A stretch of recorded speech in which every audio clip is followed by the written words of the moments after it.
جی وعلیکم السلام سر، کیا صورتحال ہے جو میں 9 کا جو سانحہ تھا اس میں ابھی تک کسی قسم کی جو پیش قدمی ہوتی ہے اس سے ہم پوری قوم جو ہے اس بات کی منتظر ہے کہ what a step has been taken because یہ اتنا بڑا سانحہ تھا قوم پہ کہ اس کا جو دکھ تھا پوری قوم کو اس نے ہلا کے رکھ دیا تھا.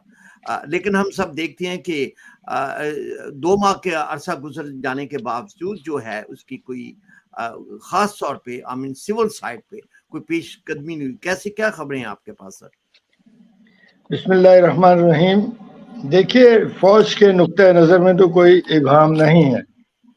وہ تو چیف صاحب نے بھی کہہ دیا کہ اس میں کوئی رعایت کسی قسم کی کسی کو نہیں ملے گی.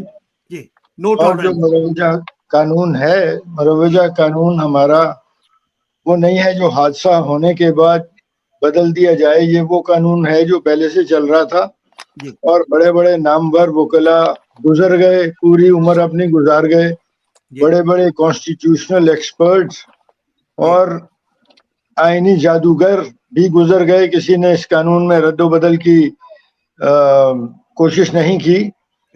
کئی پارلیمنٹس گزر گئیں اور ان پارلیمنٹس نے بھی اس قانون کو بدلنے کی کوئی کوشش نہیں کی، کوئی تحریک نہیں چلی. اب جب فوج پہ حملہ ہو گیا اور حملہ کرنے والے رنگے ہاتھوں پکڑے گئے، ان کے ویڈیو ایویڈنس سامنے آ گئے، ان کے آڈیو لیک سامنے آ گئیں، ان کے آپس میں جو باتیں ہوئیں اس کے سلطانی گواہ بھی موجود ہیں. تو اب یہ کوشش ہے کہ کسی طرح ان کو بچا لیا جائے. اور وہ لوگ جو شروع سے فوج کے ساتھ ایک مخاصمانہ رویہ رکھتے رہے ہیں، وہ کمر کس کے سامنے آئے ہیں کہ کسی طرح اس قانون پہ عمل درآمد نہ ہونے دیا جائے. جبکہ میں یہ سمجھتا ہوں کہ پاکستان کا مستقبل جو ہے وہ روشن تبھی رہے گا اگر ہم ان لوگوں کو قرار واقعی سزا دیں گے. ہمارے تمام جو آئینی دانشور ہیں ان کو تاریخ پہ نظر ڈالنی چاہیے. دنیا میں بہت جگہوں پر اس قسم کی باتیں ہوئی ہیں اور جس کو اوپن ٹریزن کہا گیا اور اس کے خلاف ٹرائلز ہوئے اور بڑی سوئفٹلی ان کو پنش کیا گیا.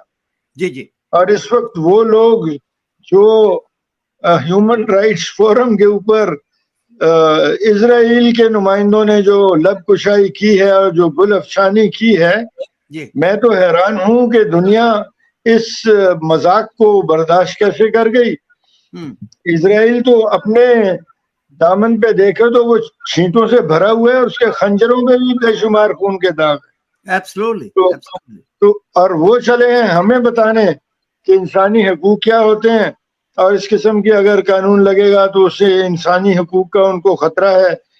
وہ بتائیں گے جو بڑی بڑی بلڈنگوں کے اوپر ڈیزی کٹر بم مارتے ہیں اور ایک سیکنڈ میں وہ بلڈنگ جو ہے ایک سیکنڈ کے 1000ویں حصے میں وہ پاؤڈر کا ڈھیر بن جاتی ہے. اور اس پاؤڈر میں 6 مہینے کے بچوں سے لے کر عورتوں، مردوں، بوڑھوں کی لاشیں ہوتی ہیں اور وہ ساری دنیا تماشا دیکھتی ہے. ساری دنیا نے دیکھا کہ عراق پر جھوٹ کی بنیاد پر حملہ کیا گیا، افغانستان پر مفروضے کی بنیاد پہ چڑھائی کی گئی، 40 ملکوں کا اتحاد بن گیا اور انہوں نے 40 لاکھ سے زائد مسلمانوں کو بغیر کسی قصور کے تحت کر دیا اور انتہائی ظالمانہ طریقوں سے قیدیوں کو مارا گیا اور انتہائی ظالمانہ طریقے کی جیلیں بنائی گئی اور اس جیلوں میں دنیا جہان سے لوگ اٹھا کے وہاں قید کیے گئے. ان کو کوئی وکلا کا وکیل کرنے کا حق نہیں دیا گیا، ان کی کوئی سنوائی نہیں ہوئی اور یہ دنیا اس پہ خاموش رہی. آج یہ دنیا پاکستان کو سبق دے رہی ہے کہ انسانی حقوق کیا ہوتے ہیں. ابھی تو دیکھیے ہماری فوج نے ایسی بے مثال نرم دلی کا مظاہرہ کیا کہ ہتھیار نہیں اٹھائے. ہتھیار ان کے پاس موجود تھے، ان کے پاس ہر قانونی حق موجود تھا، ہر رواج کے مطابق ان کے پاس اپنے پریمیسز میں گھس جانے والوں کو بغیر اجازت ان پہ ہتھیار استعمال کرنے کا حق تھا. لیکن انہوں نے نہیں کیا. اس لیے نہیں کیا کہ یہ پاکستانی لوگ تھے اور اس میں جو تھے وہ زیادہ تر وہ سارے کے سارے مسلمان ہی تھے. اگر افغان بھی تھے تو پھر بھی وہ افغان بھی مسلمان ہی ہیں. دوسری بات, یہ کاروائی کرنے والے جو ماسٹر مائنڈ تھے ان کا فوج کو پتا تھا کہ یہ لوگ لاشیں چاہتے ہیں, لہذا فوج نے فیصلہ کیا کہ ان کو لاشیں نہیں دیں گے اور نہیں دی.